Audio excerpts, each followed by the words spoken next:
Hi everyone, welcome back to DIY with Dewey. Today we're changing our battery out on our key fob.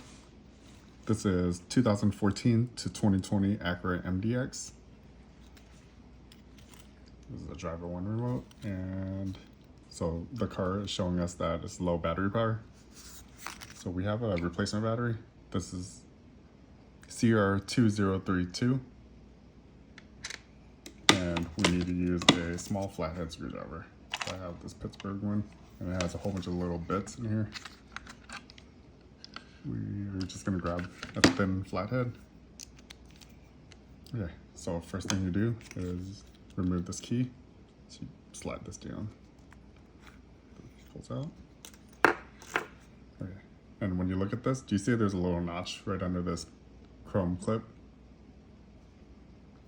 You take your screwdriver, slide it in there. That, and then you twist. Do you see how it pops open? Then you can run your screwdriver down the side as well and twist.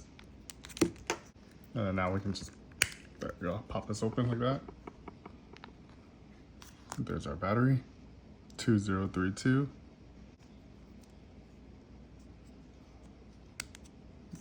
So you just pop it up like that.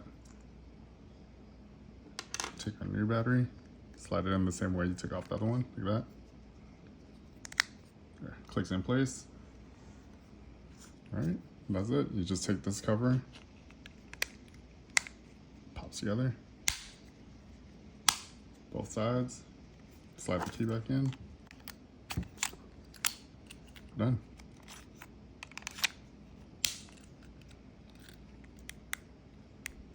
There, so it's blinking. Okay, there you go. No more low battery on our remote.